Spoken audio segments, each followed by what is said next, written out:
नमस्कार दोस्तों, आज मैं आपको बताऊंगा कि 30 मार्खां कैसे बनते हैं।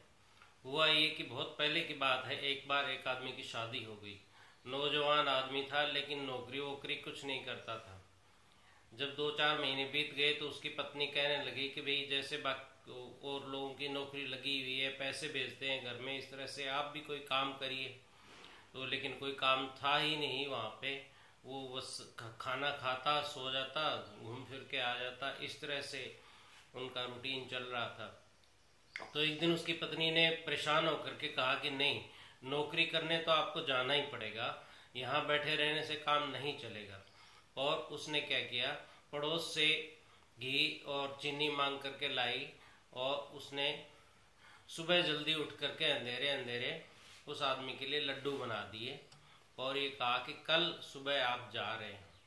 अब हुआ ये कि जब वो अंधेरे में लड्डू बना रही थी, आटा सेक रही थी, तो कोई जहरीला कीड़ा उन लड्डुओं में गिर गया। सुबह प्रभात उठी और उसने वो गठरी पैक करके उसको दे दी। वो आदमी चल पड़ा। चलते चलते रास्ते में एक राजा का नगर आता था। वहाँ पर एक 30 डाकुओं का एक गिरोह होता था। उस गिरोह ने आतंक मचा रखा था। वहाँ कोई व्यापार गतिविधि वगैरह बड़ी मुश्किल से हो पाती थी, क्योंकि वो राहगीरों को लूट लेते थे। राजा ने कई बार सैनिक भेजे लेकिन उन अभियानों का कोई फायदा नहीं हुआ। तो हुआ ये कि वो आदमी जो था नौजवान, वो भी वहीं से गुजर रहा था और उसे मालूम नहीं था कि यहाँ डकैत रहते हैं। तो उन्होंने उस आदमी को घेर करके पकड़ लिया और ये कहा कि भी जो कुछ भी है वो हमारे हवाले कर दो। उस आदमी ने कहा कि भाई हवाले में क्या करूं, मेरे पास कुछ है ही नहीं, ये लड्डू है, ये तुम खा लो।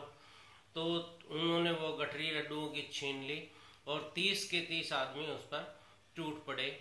2-3 किलो जो लड्डू थे वो मिल करके सारे खा गए और खाने के बाद उनको नशा चढ़ने लग गया।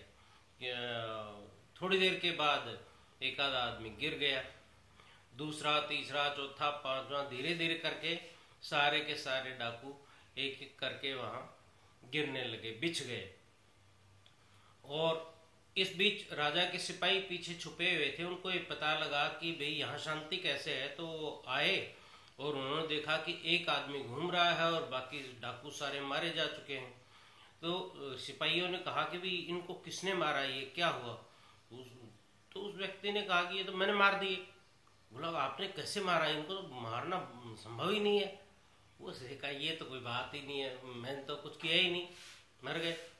तो वो बड़े प्रभावित हुए। उनको ये लगा कि भाई ये आदमी इतना बहादुर भी है और विनम्र भी, ये तो 30 डाकू मारने को कुछ मान ही नहीं रहा। तो उन्होंने उसको राजा के यहाँ पेश किया और ये कहा कि ये वो आदमी है जिसने 30 डाकुओं का, और राजा ने इसके ऊपर इनाम भी घोषित कर रखा था, 1000 सोने की मुद्राएं। तो उसने कहा कि भाई इतना बहादुर आदमी जिसने बिना खून खराबा किए एक झटके में 30 डाकुओं का सफाया कर दिया, उसको तो बड़ा सम्मान होना चाहिए। तो 1000 अशर्फियां तो उसको इनाम में दी ही। राजा ने उसको एक पदवी दी, 30 मार्खा। 30 मार्खा का एक टाइटल था जो उसके नाम के आगे लगना था, और अपना सुरक्षा सलाहकार उसने नियुक्त कर लिया। तो इस तरह से खामखा में जब कोई आदमी बहादुर बन जाता है बिना वजह के, बिना बहादुर हुए, उसको 30 मार्खा कहते हैं। नमस्कार।